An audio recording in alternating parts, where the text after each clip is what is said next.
Debate 93.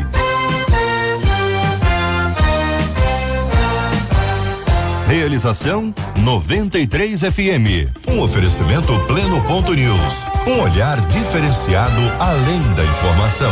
Apresentação J.R. Vargas. Alô, meu irmão. Alô, minha irmã. Aqui fala J.R. Vargas. Estamos de volta, começando aqui mais uma super edição do nosso Debate 93 de hoje, minha gente, quinta-feira, 20 de setembro de 2018. Fale com o Debate 93. 2461-0093. E-mail debate@radio93.com.br. Facebook Rádio 93 FM. Site www.radio93.com.br. Marcela Bastos, muito bom dia. Bom dia, JR, nossos ouvintes, aos nossos debatedores. Hoje o seu pastor está fazendo aniversário, a sua pastora, e ontem também fez, porque ontem a gente estava aqui no debate especial. Então manda pra gente 968038319, nosso WhatsApp. Então manda lá o nome do seu pastor, o nome da igreja. Aqui ao final nós iremos orar por eles. Muito bem, minha gente. Hoje aqui no nosso programa vamos agradecer a Deus pela bênção da vida dos pastores e pastoras aniversariantes de ontem e aniversariantes de hoje. Estamos juntos no Debate 93. Você fala comigo hoje aqui pelo nosso WhatsApp da 93 FM. Fale com a 93 pelo WhatsApp 96803-8319. 96803-8319. O ouvinte traz uma pergunta, minha gente, que muita gente faz, hein? Muita gente quer saber a respeito da história de Jó, o livro de Jó, tá na palavra de Deus. Qual o sentido, pergunta aqui o ouvinte, qual o sentido da história de Jó? Segundo a Bíblia, Jó era um servo de Deus, exemplar, justo, fiel, digno e honesto. Continua aqui o ouvinte, hein? Aí Deus decide fazer um teste com ele, entregando tudo que ele tinha nas mãos de Satanás, simplesmente para mostrar ao inimigo que Jó permaneceria fiel. O ouvinte faz a afirmação. Vou perguntar para os debatedores se a afirmação é correta. Por que Deus tinha que provar algo a Satanás? Pergunta o nosso ouvinte. Sendo Deus onisciente, ele já não sabia que Jó não pecaria e assim poderia poupá-lo do sofrimento? Jó recebeu em dobro tudo o que perdeu, mas será que realmente valeu a pena? E a última pergunta, isso aqui, vamos começar hoje, vamos terminar quando, Marcelo? Que dia que acaba? Hein? Daqui um mês? Daqui um mês, direção almoço, hein, gente? Vamos direto, hein? Deus foi justo com Jó? Eu pergunto a você, ouvinte amado, ligado no Debate 93 de hoje, o que você acha? Qual é a sua opinião sobre esse assunto? Analisando biblicamente, olha, é biblicamente o negócio, não é eu acho, é bíblica, o que a Bíblia diz sobre esse assunto, porque é exatamente biblicamente que nós queremos andar na presença do nosso Deus e Pai. A palavra do homem volta vazia, mas a palavra de Deus, ela jamais retorna vazia, ela cumpre exatamente aquilo que é da vontade do Senhor, tá bom? Então é agora, gente, então vambora, é agora. Você está ligado no Debate 93 com J.R. Vargas. Aí a gente entra o assunto de Jó, um ouvinte já manda aqui pelo WhatsApp. J.R., os dinossauros existiram mesmo? O que tem a ver o dinossauro com Jó? Vamos saber daqui a pouquinho, vou guardar a sua perguntinha, vou guardar.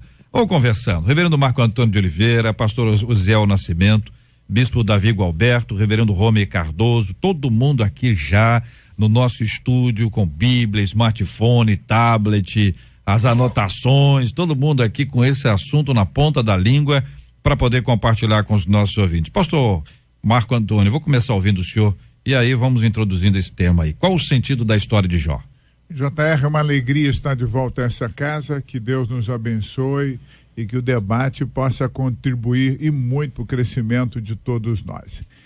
Essa pergunta é essencial, qual é o sentido da história de Jó? Ela soma-se à última pergunta, né, do ouvinte, né? Deus foi justo com Jó? Por que a gente precisa estar percebendo o valor dessas duas perguntas? Primeiro, porque o livro de Jó, ele se enquadra naquilo que a gente chama de literatura sapiencial. e tinha um objetivo. O objetivo de Jó, ou Jó, nasce a partir de uma discussão recorrente lá em Israel, em relação à justiça de Deus, em relação ao justo e em especial ao sofrimento do justo, o sofrimento imposto pela vida, pelas circunstâncias ao justo, aquele que teme ao Senhor. Essa pergunta perpassa o livro de Jó e vai construir a teologia presente no livro de Jó. Um outro detalhe importante a ser destacado, JR, que o livro de Jó quer discutir exatamente a teologia da retribuição judaica na época, que dizia, dentre outras coisas, de que a prosperidade sempre provinha na mão do grande Deus Todo-Poderoso, e de que o justo nunca poderia sofrer a angústia demasiada sobre a terra, porque a sua justiça faria com que Deus o abençoasse sempre. E a história de Jó vai na contramão desse processo, porque mostra o contrário. Alguém que é justo e íntegro está sofrendo tremendamente, e o leitor, o autor, por uma questão religiosa, coloca esse sofrimento nas mãos do Todo-Poderoso. Queridos debatedores, microfones abertos. Bem, JR, bom dia, eu agradeço mais uma vez o convite, aos pastores aqui presentes, que bom estarmos juntos. A história de Jó, ela de fato causa esse tipo de questionamento na vida de todos nós, porque na Bíblia a gente vai encontrar, talvez a gente não encontre ninguém que tenha perdido tanto em tão pouco tempo como Jó. Isso causa de fato uma estranheza em todos nós. Mas eu quando olho para a história de Jó, eu digo que é impensável achar que Deus foi pego de surpresa com aquela visita de Satanás. É impensável achar que Deus entrou numa provocação do diabo por capricho pessoal. Também é impensável achar que Deus queria provar a Jó para ver se Jó era tudo aquilo que ele mesmo havia testemunhado sobre Jó, homem íntegro, reto, temente a Deus e que se desviava do mal. Então, essas três hipóteses, que estão até dentro das questões do nosso ouvinte, no meu modo de ver, são completamente impensáveis. Então, quais seriam as razões pelas quais Deus permitiu que Jó passasse por tudo aquilo? E quando você chama o tema, você coloca a questão do embasamento bíblico. Eu entendo pelo texto bíblico que a primeira razão que Deus permite que Jó passe por tudo aquilo era, mais uma vez, manifestar o seu poder e a sua soberania sobre todos e tudo. E o próprio Jó diz isso no capítulo 42, quando ele vai dizer: bem sei, Senhor, depois que ele passa por todas aquelas agruras, a conclusão que ele chega é essa: bem sei, Senhor, que tudo tu podes, e nenhum dos seus pensamentos pode ser impedido. Então Deus mais uma vez manifesta o seu poder e a sua soberania. Em segundo lugar, eu diria que Deus permite aquilo tudo na vida de Jó para levar Jó a um nível mais alto de intimidade, a um nível mais profundo de intimidade e conhecimento dele mesmo. O próprio Jó atesta isso no mesmo capítulo 42, quando ele disse: antes de tudo isso eu te conhecia só de ouvir falar, mas depois que eu passo por tudo isso, os meus olhos te contemplam. Eu cheguei a um nível mais profundo de conhecimento e intimidade com Deus. E finalmente eu entendo que Deus permite que Jó passe por tudo aquilo para nos deixar um ensino. Um ensino. O apóstolo Paulo vai dizer no capítulo 15 de Romanos que tudo que dantes foi escrito, para o nosso ensino foi escrito, para que pelo consolo e paciência das escrituras tenham esperança. Então o ensino é que gente reta, gente temente a Deus, gente justa e gente que se desvia do mal também pode passar por tribulação e aflição. Amém. Bom dia, JR, bom dia, debatedores, ouvintes. Eu acho que algumas perguntas que estão sendo colocadas aqui deveriam levar a gente a refletir de uma forma diferente. O livro de Jó tem 42 capítulos e somente em 2 Satanás aparece desafiando Deus. Em 40 capítulos nós temos basicamente um confronto de Jó com o próprio Deus e de Jó com os seus amigos, sendo que especialmente com os familiares foi só no início, né? Então eu creio que a gente olha demais o que acontece nos primeiros capítulos e esquece da lição preciosa que Jó está aprendendo. Quando fala aqui a pergunta, né? entregando tudo que ele tinha nas mãos de Satanás, simplesmente para mostrar ao inimigo que Jó permaneceria fiel. Minha pergunta dentro desse contexto é se realmente Deus está querendo mostrar para Satanás alguma coisa, ou se ele quer mostrar para Jó mesmo. Porque no final, se fôssemos perguntar, será que realmente valeu a pena? É o próprio Jó quem declara, né, que eu te conhecia só de ouvir falar e os meus olhos agora te veem. Ou seja, ele está dizendo, como valeu a pena para mim passar pelas tribulações. Eu acho que tem 3 momentos em cima do que nós estamos falando que foram cruciais. Quando ele recebe as péssimas notícias das mortes e da perda, ele diz que tudo ele recebeu. Ele nasci nu e voltarei nu. Então ele mostra ali que ele está confiando em Deus acima de tudo. Quando a sua própria esposa, talvez abalada por todas as perdas, fala com ele para amaldiçoar a Deus e morrer, ele fala, você está falando como uma louca. Nós não recebemos o bem de Deus porque também não podemos receber dele o mal. E no final, no seu conflito pessoal com os amigos, ele diz, eu sei que o meu Redentor vive. Então não é uma história de alguém que passa pelo sofrimento, é a história de alguém que experimenta a fé e a confiança em Deus em todos os ambientes da sua vida, a ponto de dizer que quanto mais profundo foi o seu sofrimento, quanto mais angústia ele passou, mais ele experimentou o cuidado de Deus e não as obras malignas de Satanás. Por isso o livro começa com o diabo tentando a Deus, mas termina com Deus sendo glorificado por aquele que passou pela provação. Pastor Osiel. Graça e paz vos sejam multiplicadas Amém. em Cristo Jesus nosso Senhor. Como é que é bom a gente começar a fala já ratificando, confirmando o que os nossos irmãos estão falando aqui, realmente é algo muito excelente. A nossa ouvinte, ela começa muito bem, até porque é uma grande curiosidade das pessoas saber qual o sentido do livro de Jó. Então até o início é extraordinário. Qual o sentido? Nós queremos saber qual é o sentido. E eu posso colocar alguns pontos, por exemplo, Satanás não pode nos afligir sem a permissão de Deus. Então é uma grande lição nesse primeiro capítulo, desses 2 primeiros capítulos. Deus tem poder, outra lição, Deus tem poder sobre Satanás com o que ele pode ou não pode fazer. Então Deus controla realmente o que está acontecendo, ele não perde o controle. Uma terceira lição é que nós aprendemos com todo o livro de Jó, é que Deus continua a ser suficiente e a merecer honra e louvor independente das circunstâncias. Então é uma grande lição. E uma quarta lição que a gente pode perceber claramente, que nós não vamos entender Deus. Ninguém explica Deus. É simplesmente assim, algo muito profundo. Agora, os questionamentos que vêm a seguir, eu tenho que concordar com os meus amigos e irmãos queridos. Deus decide fazer um teste com Jó? Jamais, porque o próprio Deus vai testar, a Bíblia diz no primeiro versículo, ele era homem íntegro, reto, temente e se desvela do mal. Então não tem nenhum tipo de dúvida aqui. No versículo 8, Deus vai falar ainda, ninguém há. Ou seja, eu não tenho dúvida, ninguém há na terra semelhante a ele. Então, Deus não está fazendo um teste com Jó de forma alguma. Deus tinha que provar algo a Satanás? É outro questionamento dela. Claro que não. Satanás já está condenado. Não tem nada, não tem lição alguma que se possa aplicar que lhe dê jeito. Então não tem como Deus realmente estar dando algum tipo de prova, vou testar, ou vou mostrar para ele que eu... Não. Outro questionamento que ele fez aqui, que eu acho muito interessante, poupá-lo do sofrimento. Deus não podia ter poupado Jó do sofrimento? É claro que quem não gostaria de ser poupado de algum tipo de sofrimento?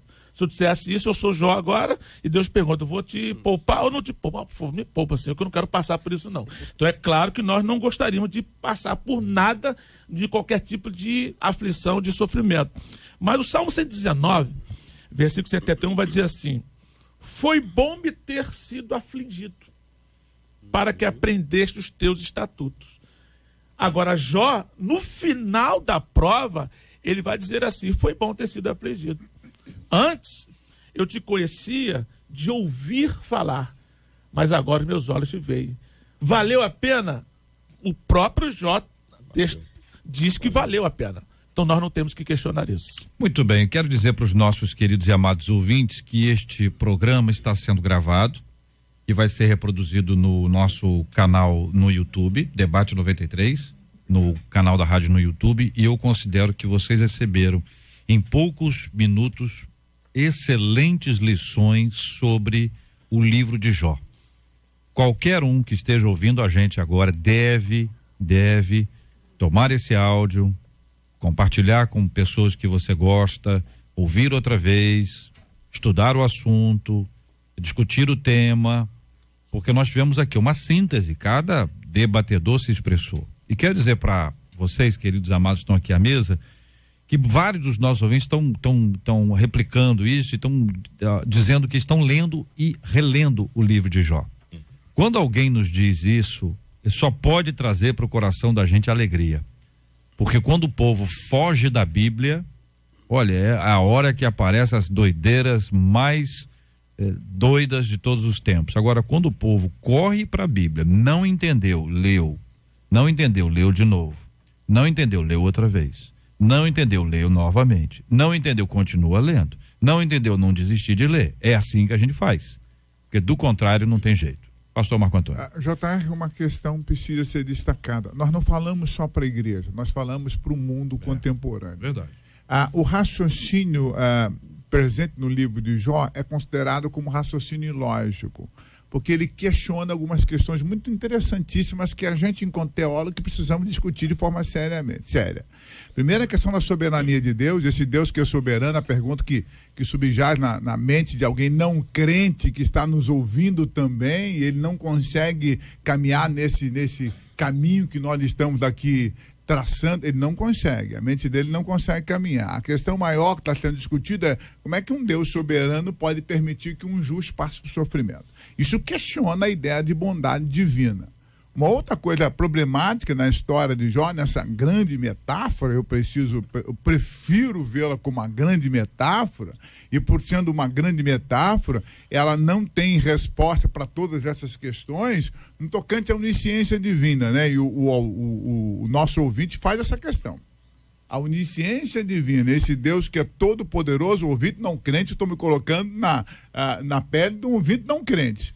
Esse Deus onisciente que sabe de todas as coisas, que tem poder absoluto, não interrompe a história, porque essas questões precisam ser discutidas de forma séria. Repito, o crente, nós que somos crentes, caminhamos com muita facilidade na questão da compreensão da história de Jó e o sentido evangélico de Jó. Mas o ser humano contemporâneo não crente não consegue caminhar sobre isso, porque a história de Jó parece questionar a bondade, essa ideia de um Deus que permite passar para mostrar algo a alguém, isso precisa de forma séria ser discutida.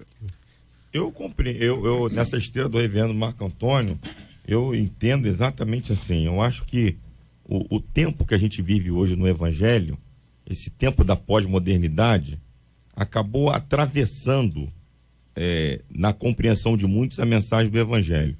E uma das características desse tempo é o hedonismo. A gente está vivendo um tempo que as pessoas elas têm a facilidade de se aproximar das coisas que lhe dão prazer e de evitar as coisas que lhe tragam algum tipo de contrariedade.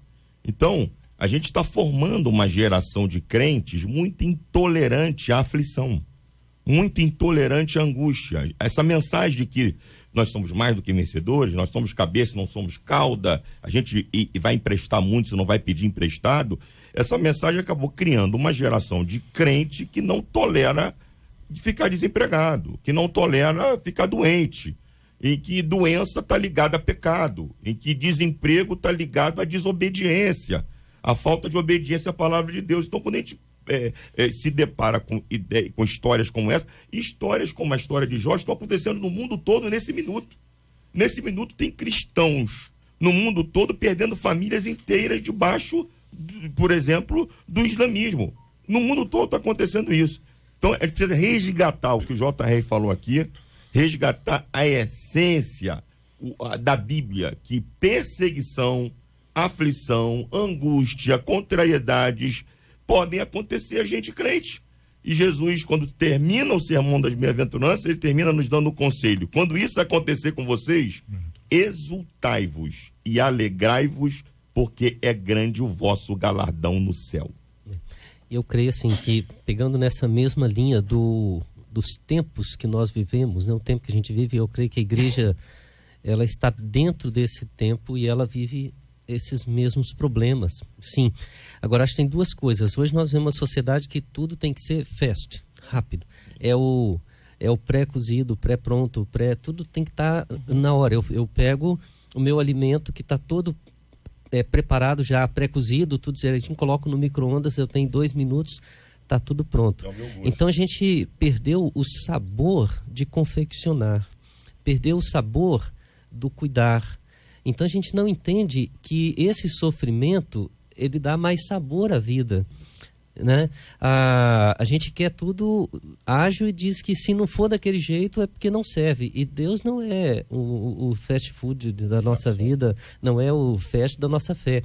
Ele prepara-nos ainda de tempo em tempo. Eu fico pensando numa boa comparação, é quando um atleta conquista uma medalha, né? Ele não chega lá e diz, não treinei nada, não sofri nada. Ele vai dizer assim, valeu a pena dedicar 8 horas por dia, valeu a pena perder sono, valeu a pena perder vida social, valeu a pena me dedicar intencionalmente, com todo sofrimento, porque eu ganhei a medalha. Por que na nossa vida de fé a gente quer a medalha e fica deitado na rede para lá e para cá, né? Não põe a nossa fé em prática, não aceita os sofrimentos, porque Deus tem que dar a medalha de ouro para alguém que tem preguiça de viver a sua fé.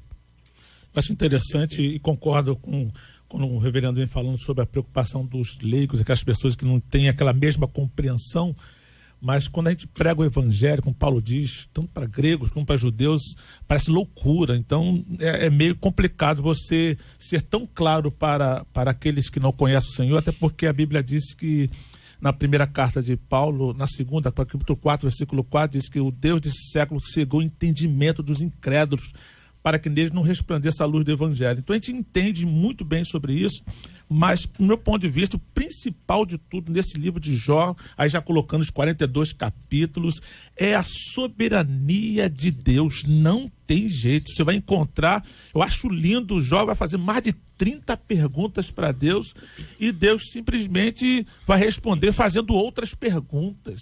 Interessante, vai deixar Jó totalmente desmontado.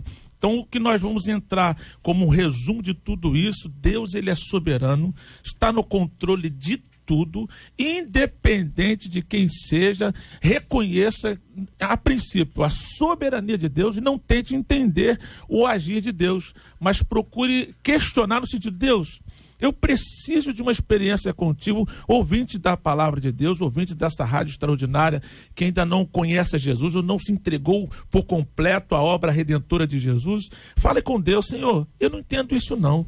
Eu gostaria de ter essa experiência contigo. Os crentes estão falando aí da sua soberania, o Senhor sabe o que faz, não perde o controle, e as coisas não acontecem da forma que a gente imaginava. Então, o Deus que nós servimos, que o Espírito Santo que está conosco, vai tocar no seu coração e vai além das palavras que a gente possa proferir aqui, por mais que nós estejamos bem intencionados, queremos atingir a todos, independente do seu credo, queremos falar ao coração de todos os ouvintes desta rádio e que Deus possa realmente fazer algo extraordinário. Entendamos que a soberania de Deus é extraordinária e Ele sempre vai querer o melhor para nós. É interessante destacar, e a gente não pode fugir dessa questão, quando a gente vai ver o berço da teologia protestante, o berço da teologia protestante é o berço da modernidade. E os grandes teólogos protestantes, como Zwingli, Lutero, Calvino, Wesley, eles tiveram esse questionamento de uma sociedade moderna, secular, rompendo com uma sociedade religiosa do extremo, ela é secular. E esses homens não fugiram dessas questões.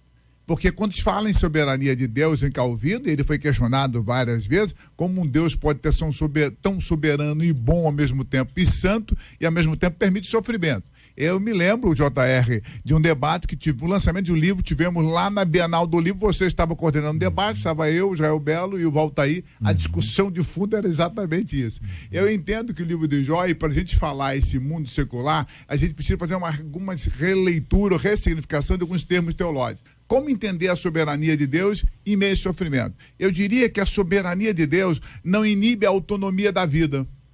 Porque se você pensar a autonomia de Deus, no sentido de controle absoluto de um soberano que impõe a sua vontade acima de tudo, a gente vai ficar com uma dificuldade de responder em relação ao sofrimento. Eu prefiro ver a soberania de Deus como algo que não inibe a autonomia da vida e do sofrimento. Significa que a vida tem um curso próprio estabelecido pelo próprio soberano. E significa, então, isso aponta para aquela ideia do sofrimento. O sofrimento faz parte da vida. Em algum momento, a vida por si só nos leva ao sofrimento. Isso não tem uma explicação lógica na soberania de Deus. Isso tem a ver com a própria finitude do ser humano. É inevitável que isso aconteça. Quando eu quero tentar explicar todo o acontecimento humano a partir do prisma da soberania de Deus, em algum momento eu coloco Deus no escanteio, eu coloco Deus numa situação complicada. E ele nunca se encontra nessa situação complicada. Por que Deus, através dessa teologia humana, se coloca numa situação complicada? Porque nós queremos defendê-lo e ele não precisa da nossa defesa. O que nós precisamos é rever os acontecimentos e rever a nossa visão do próprio Deus, que é sempre bondoso e santo. Nesse aspecto, o senhor acha que pode ser assim? A soberania de Deus, definida no dia anterior a esse dia que o senhor está se referindo aí, Deus resolveu que nós íamos ter liberdade para enfrentar algumas coisas.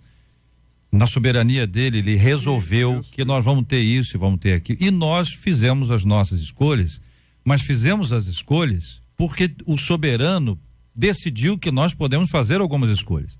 Se o soberano não tivesse decidido isso, nós não poderíamos fazer as escolhas. Ou seja, até quando eu escolho errado, é fruto da soberania de Deus. A soberania de Deus se revela no fato de eu poder escolher. Ele se revela. Nós estamos falando de decisões do dia a dia, de coisas da vida que nos levam à dor, ao sofrimento.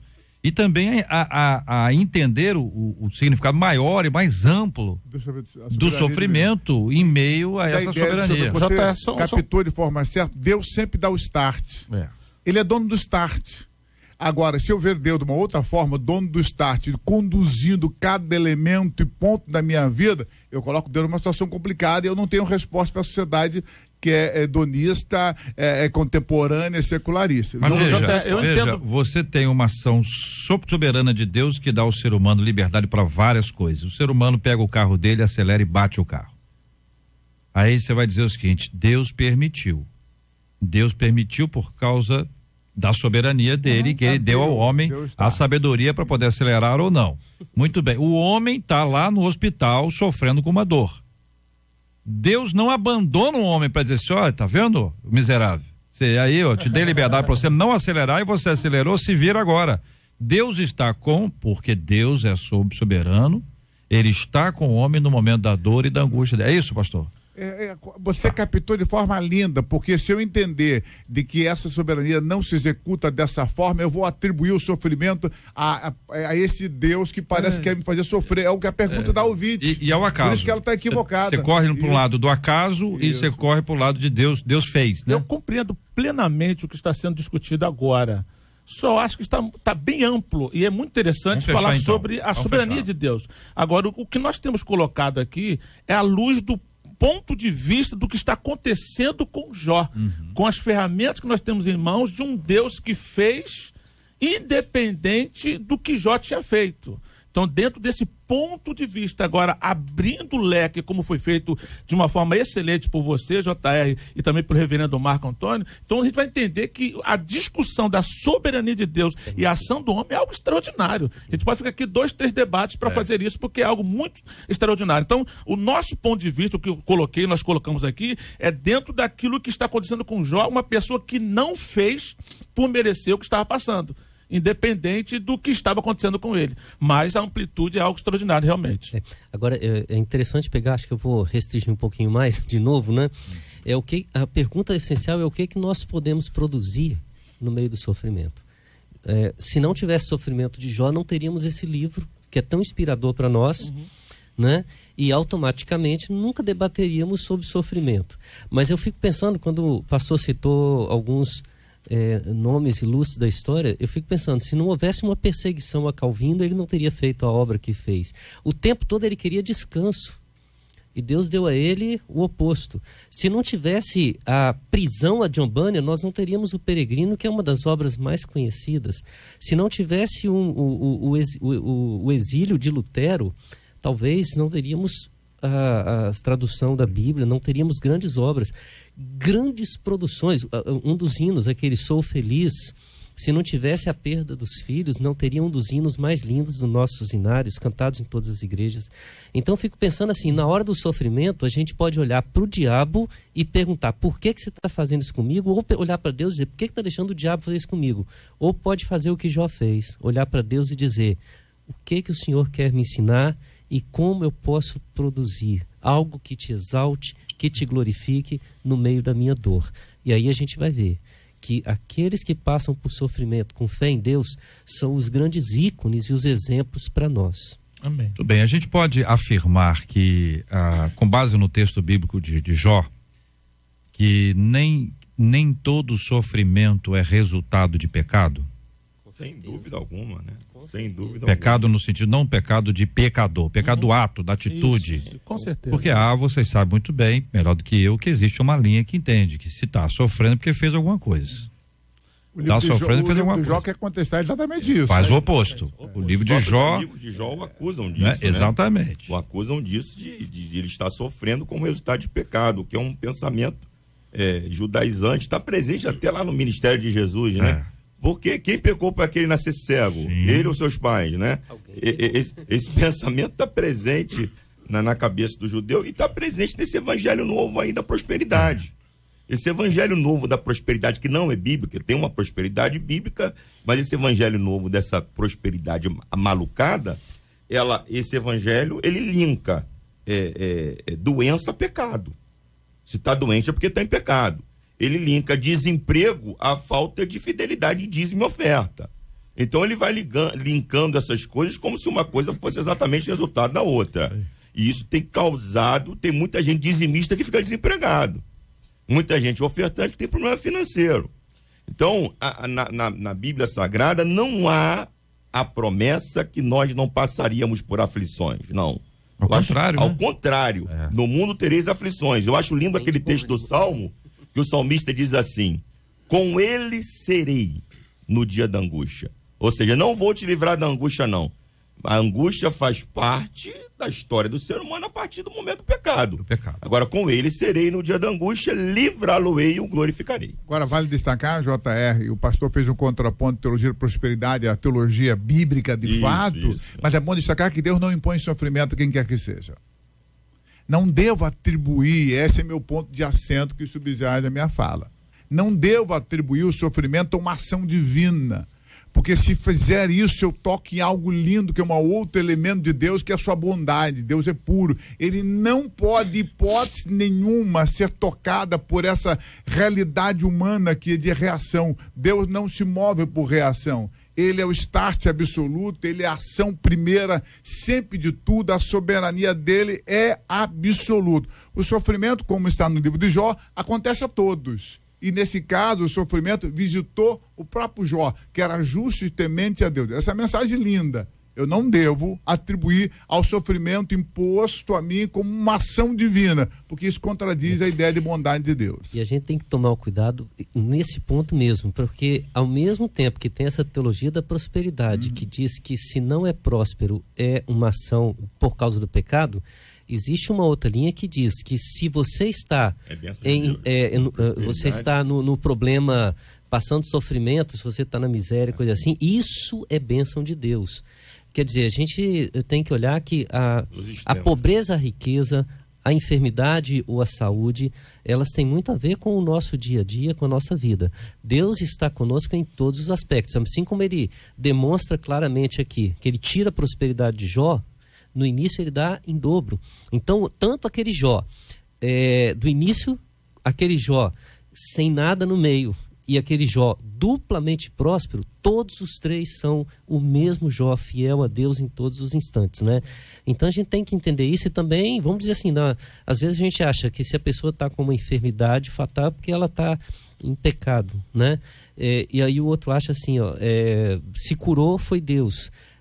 Claro, Deus está presente na cura, Deus está presente na enfermidade, Deus está presente quando a enfermidade não aparece e não tem cura, né? Deus é o Senhor em todos, na não cura, em todos os momentos.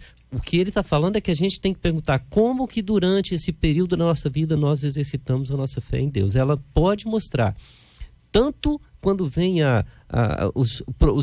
os problemas, as adversidades, ela pode mostrar a fragilidade da nossa fé ou a força, como também na prosperidade, na saúde, né? Pode mostrar a fragilidade que a gente começa a ver que nunca confiou de fato em Deus, e sim nas riquezas. A resposta cristã é essa grande pergunta: por que eu sofro e morro pobre? Por que eu vou morrer sofrendo? Por que pessoas maravilhosas morrem de câncer, no câncer tão doloroso? Por que crentes maravilhosos morrem esquizofrênicos? A resposta cristã é justamente na vida após a morte. Se a gente pensar a existência apenas nesse terreno plano que pode ir até os 85 anos, 84, eu fico numa confusão tremenda, porque não tem lógica esse processo, não tem lógica. A vida humana transcende esse processo terreno, e lá na glória, nesse segundo momento que é eterno, o sofrimento deixa de existir para o justo. Então nós podemos admitir que o sofrimento é uma realidade. Isso, ele faz parte da vida humana. Ninguém está isento de passar por essa dor ou por qualquer tipo de dor. A gente precisa ter aqui uma pequena distinção para ajudar entre tentação e provação. Acho que isso pode ajudar o nosso ouvinte a entender, para que não fique nenhuma dúvida, né? Quem pode ajudar só com essa explicação objetiva aqui, a diferença entre tentação e provação? A Bíblia diz: não vos terei tentar além do que posso suportar. E se por acaso vier uma tentação que não seja humana, vai junto o escape. Ou seja, Deus é tão Deus nesse sentido que se algo muito acima da nossa condição chegar a nós, ele vem junto com o escape. Então eu acredito muito nisso, que o jogo de palavras no português acaba sendo a mesma coisa, mas para dentro de uma explicação lógica, quem tenta tem o objetivo de derrubar, e quem prova tem o objetivo de ensinar. Eu não sei se eu também colocaria assim: tentação são armadilhas colocadas com o objetivo de nos derrubar. Isso. Então a gente tem que estar preparado para superá-las. Agora, provas são etapas que vão nos levar a uma autoavaliação. Então nós vamos ser provados, e normalmente se diz: o diabo tenta e Deus prova. Eu acho que Deus faz os dois. Ele permite que o diabo nos tente nos desanimar, e é o nosso protetor que fala: não deixarei nenhuma tentação ser acima da sua capacidade. Mas só para poder entender, pastor Romer, Deus é o autor da tentação, ou Deus permite que o diabo tente? Deus não tenta, né? Então, não só porque o senhor falou que Deus é o autor dos dois, só para deixar claro, ele Deus permite a tentação, mas ele prova. Deus ele permite que a tentação seja estabelecida, mas não é Deus quem tenta. Isso. A soberania de Deus o livramento. Pois é, mas a soberania de Deus, ela é estabelecida quando ele autoriza a tentação, né? Desde que seja além da suporte humano. E a tentação vem, ela não chega a ser insuportável, ele dá o escape, ele tá com a gente numa hora como é isso. Tem a possibilidade. Muito bem. Agora, só para poder... Tiago vai demonstrar que a tentação é fruto dos seus próprios desejos. Também isso. Pois Tiago, a análise de Tiago é que a tentação, ela só existe enquanto nós, seres humanos, desejamos coisas equivocadas. É uma ação que, na verdade, é provocada por um ser externo, por algo externo, mas que nasce em nós. Volta a fita. Deus deu a Adão e Eva o livre-arbítrio. Poder de decisão. Eles tomaram a decisão pelo pecado. O pecado entrou na humanidade e na humanidade toda. O pecado abre espaço para que nós sejamos tentados, porque nós estamos caminhando por isso. Então, voltamos à soberania de Deus. É isso aí. A soberania divina no sentido da construção de todo o universo. Desde a construção. Espinho na carne de Paulo. Tentação ou provação? Limitação humana. Provação? Fruto dessa limitação do próprio ser humano. Limitação humana. Minha graça te basta. Era para ele aprender isso aí. Ele pede a Deus, Deus diz. Não, minha graça te basta. Muito bem.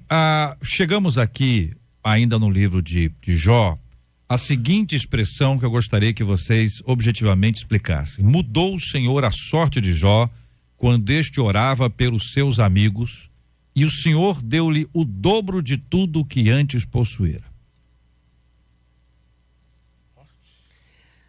Ok? Não, é isso aí, é o texto bíblico, né? 42:10. Então vou fazer pedagogicamente aqui. A transformação da história de Jó dependeu da oração dele pelos seus amigos? Eu creio que aí nós temos talvez uma das cenas mais belas do livro, porque se nós olharmos o texto, nós vamos ver que a grande ênfase do escritor foi mostrar o quanto os amigos trouxeram dor para Jó. O verdadeiro sofrimento. 40 capítulos são passados, não chega aos seus 40, porque Deus está falando, tem um quarto amigo presente no texto que nós vamos ver mais à frente, né? Mas ele é tratado em cima desses amigos que, ao invés de se solidarizarem com Jó, acabam trazendo acusação, trazendo dor, enquanto ele está sofrendo. Então, eu imagino que no final do livro, qualquer pessoa que lê com atenção vai sentir um ódio profundo desses amigos. E Deus fala com ele faz, que não aceitaria a intercessão deles. Ele está falando, vocês vão ter que chegar perante Jó e pedir que ele ore. A oração de Jó eu aceitarei, a sua não. Então, eu tento me colocar na história se eu fosse um desses amigos, depois de tantos males que eu fiz para ele. Será que ele oraria por mim? E agora eu fico olhando ao lado de Jó, né? Logo eles que fizeram isso tudo por mim, eu vou perdoar? Podemos entender, pastor? Então acho que não é a oração, mas a postura de Jó de perdão. Pergunto ao senhor, e aos senhores, podemos entender, primeiro, o que é uma oração? Né? Eu tô diante de Deus. Um discurso eu estou diante dos homens. Oração eu estou diante de Deus. Eu não deixei Deus. Eu passei por essa prova toda, eu não abandonei o Senhor. Eu continuo na presença dele. O fato de estar na presença dele, em oração, muda a minha visão do assunto e me muda diante das mudanças ou das necessidades de mudanças que estão ali. Jó orava. E Jó orava pelos seus amigos. Na verdade, os doentes eram eles. E Jó era o são. Isso. O são estava ali intercedendo pelos enfermos e mostra que Jó entendeu a lição, que Jó aprendeu a lição, que ele não era superior aos seus amigos. Ele não estava intercedendo pelos seus amigos como se fosse um mediador, não me parece isso aqui no texto, mas me parece alguém que está de fato diante de Deus. E aí você vê que, eu me lembrei que de Ana, né, que estava lá na expectativa de ser mãe, e foi à presença de Deus. Nunca é contra Deus, nunca brigando com Deus, nunca de mal com Deus. Jó não ora nem como mediador e nem como alguém que se acha superior aos amigos. Não é? Né? Nem acusador, nem né? Acusador. Ele descarta ali descarta completamente uma questão forte também no pensamento ali do judeu, que é a questão da retribuição, né? Olho por olho, dente por dente. Jó, nessa oração, ele descarta essa compreensão, orando por pessoas que lhe fizeram mal, né? Mas de forma livre, né? E Deus vira o cativeiro dele. Você parece que nos perguntou de que Deus você perguntou se Deus mudou a sorte de Jó porque Jó estava orando. Essa é a tua pergunta. Sim. Deus é invariável. Deus não varia. Acreditar na soberania divina é acreditar que Deus é imutável. Ele é imutável. Se Deus não for imutável, essa soberania é condicional. Em algum momento eu estava dizendo que Deus não age por reação. Deus é verbo. Ele sempre realiza algo que já está prescrito, determinado na onisciência, na soberania dele. No caso específico, na soberania divina de Deus, Deus falou, chega o sofrimento do Jó. E ponto final. Acabou. Nesse caso, quando Deus virou a sorte, versículo 10, Jó estava numa postura de intercessor pelos seus amigos. Não foi a oração de Jó que fez com que Deus mudasse a sorte. Sim, eu entendo dele. isso. Na soberania de Deus, isso funciona exatamente como o reverendo Marco Antônio está dizendo. Mas na história, no ser da história, o escrito nos mostra o poder da oração. Assim como Ezequias lá, Isaías dá uma sentença para Ezequias vira para a parede e ora, e Deus manda, Isaías volta lá e diz que Deus, a soberania de Deus já tinha determinado que Deus daria mais 15 anos a Ezequias. Então a oração de fato... Voltamos ao versículo de Jó. Nós estamos analisando o livro de Jó. No livro de Jó, essa teologia não está bem construída que o pastor está colocando. É só voltar ao versículo que você citou. Você citou 42:10. 42:10. Mudou o Senhor, a minha aqui mudou o Senhor a sorte de Jó quando ele chorava pelos seus amigos. Então vamos ver se a gente tá de acordo com algumas coisas aqui. A gente pode entender quem mudou O Senhor não mudou. Foi Jó. O Senhor mudou a sorte de Jó, mas o Senhor não mudou. O que já estava determinado. O Senhor é imutável. Só um pouquinho. Só as partes rapidinho. O Senhor mudou. O Senhor não mudou. Quem mudou foi o Senhor. Ok. Quem mudou a sorte de Jó foi o Senhor. Não foi Jó que mudou o Senhor. Não. É isso? Estão todos de acordo? Certinho. Vocês estão discordando? Aqui rapidamente, olha só. Eu estou imaginando hoje aqui, nesse debate, uma grande sala de aula. Mas vamos acelerar que eu tenho. O professor é Deus. É isso. Sabe aí. Quem são os alunos? Somos nós. Somos lá, todo mundo aprendendo. Todo mundo aprendendo. Bagunceiros e tal, não, vocês estão muito bem. Agora diz aqui o texto que o Senhor lhe deu o dobro. E nesse ponto aqui, quando se fala de bens, tudo bem. Fala de boi, tranquilo.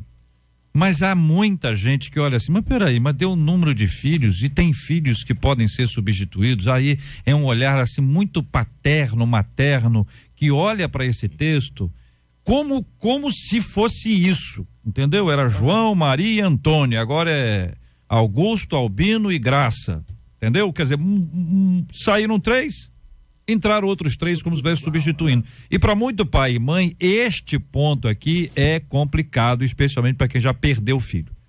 Uma palavrinha sobre esse assunto. Deixa eu colocar um outro. Se você olhar pela ordem, ele perde bens, depois ele tem um conflito com a esposa e depois vem os amigos. A ordem final aí vai mostrar que Deus restaura os amigos, Deus restaura a família, porque vieram seus irmãos, trouxeram presentes e parece que toda uma perda do convívio familiar que existiu durante o tempo do seu sofrimento volta, e depois vem os bens. Quer dizer, há uma restauração. E a questão dos filhos, pelo que tudo indica, né, não se fala de uma nova esposa. Há a possibilidade de ser a mesma. Então, o que nós temos no final é uma transformação completa do coração de Jó, também no ato perdoador, entendendo a ação de Deus em todo o seu momento. E quanto aos filhos, o que eu tenho ouvido falar é literalmente isso: filho não se perde. Então eles têm 10 filhos que foram levados e mais 10 que vieram depois. Ele tem o dobro dos filhos. É válido destacar, eu falei desde o início, o livro de Jó se enquadra naquilo que chama literatura sapiencial. Você tem vários textos bíblicos que estão enquadrados nesse processo de literatura sapiencial.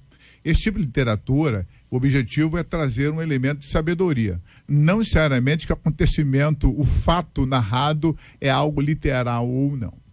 Essa é uma discussão que a gente não fez aqui. A gente não pode entrar nessa discussão agora. Mas caminhando no ritmo que nós estamos aqui, quer dizer, ficou claro aqui para nós que não é um filho substituindo o outro.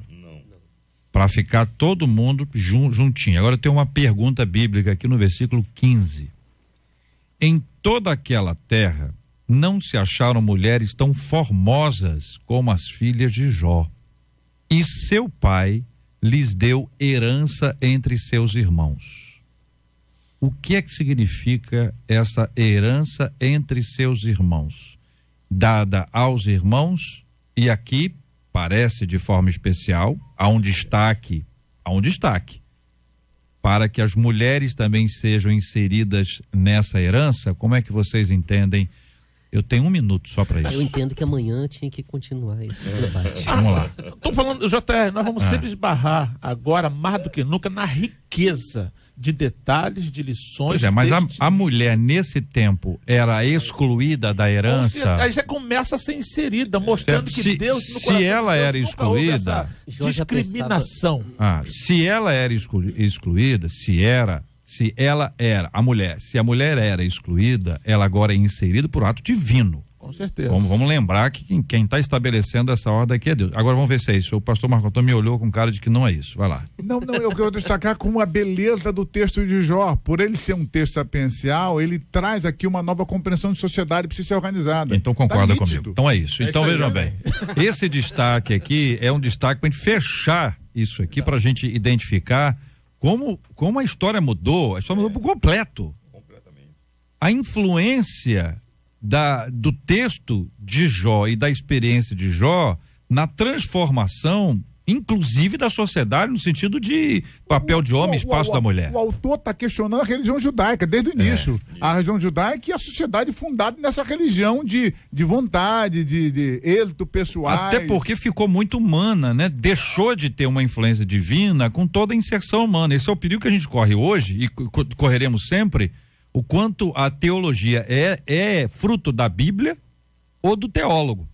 Quanto mais da Bíblia ela for, mais saudáveis seremos nós, mas ainda assim corremos esse risco e é uma luta que nós devemos ter sempre. Posso colocar só uma questão? 30 segundos. Seguinte, 30 segundos. A teologia não tem que fugir dos grandes problemas que o texto bíblico nos convida a entrar. Não temos que, corajosamente, a igreja precisa adentrar nessa discussão sem medo. Deus não precisa da minha defesa. Deus é soberano. Eu posso estar compreendendo errado a ação de Deus. Deus nunca é errado. Quero registrar aqui a palavra de vários nossos ouvintes, através de uma ouvinte, sintetizando todas elas. JR, estou amando esse debate. Pastores raízes.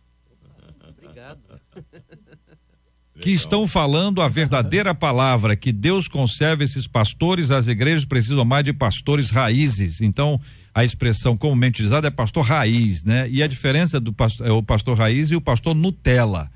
Então existe, segundo a ouvinte aqui, o pastor Nutella e existe o pastor raiz. Ah, tá. Entendeu? Que é o que tá ali, ó, na Raiz palavra é coisa de Deus. boa, né? Boa.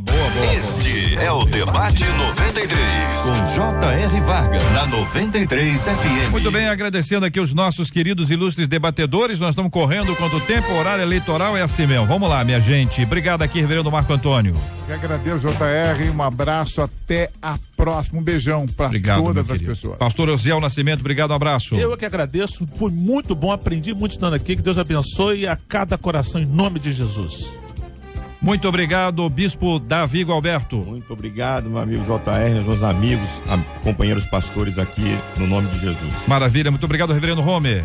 Eu que agradeço, é uma grande honra estar com vocês aqui. Obrigado, Marcela Bastos, aniversariantes. Vamos dar parabéns, pastores de ontem, pastor Hernande Coelho, da Assembleia de Deus Central de Parada Morabi, pastor Vladimir Oliveira, Ministério Pão da Vida, lá em Duque de Caxias. E hoje, pastora Fabiane Lima, da Igreja Quadrangular, no Jardim Maravilha, e a pastora Cleonice Rosa, da Igreja Apostólica Internacional do Avivamento, em Nova Iguaçu. Maravilha. Andréa Maier com a gente aqui, a nossa diretora. Andréa, bom dia. Bom dia, JR, bom dia a todos os nossos ouvintes. Eu dei uma invadida aqui porque a gente está muito feliz, a gente está em festa. Saiu agora o resultado de quem vai concorrer ao Grammy Latino 2018 e cinco cantores da MK vão concorrer ao Grammy. Todas as vagas estão ocupadas por cantores da MK.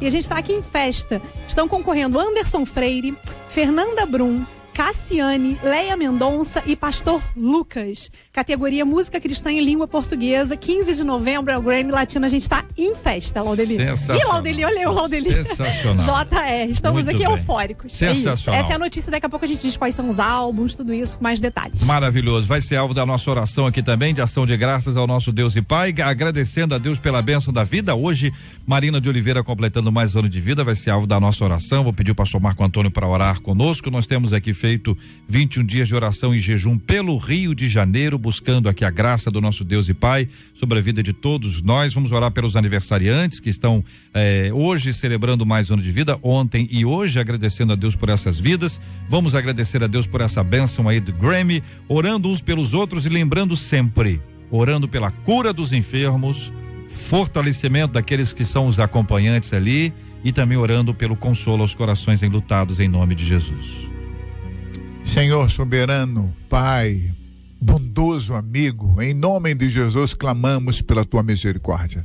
Queremos te agradecer pela vida Marina, essa irmã, essa querida amiga, que o Senhor abençoe rica e abundantemente com muitos e muitos anos de vida. Oramos também intercedendo e agradecendo pelo pastor Hernande Coelho, o pastor Vladimir Oliveira, a pastora Fabiane, a pastora Cleonice, que fazem e fizeram aniversário.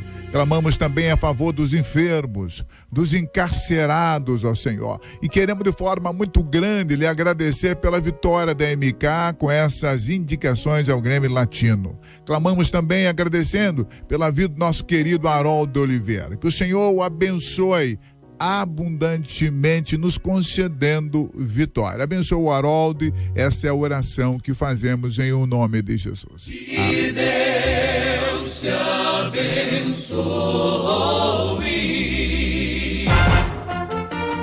Você acabou de ouvir Debate 93.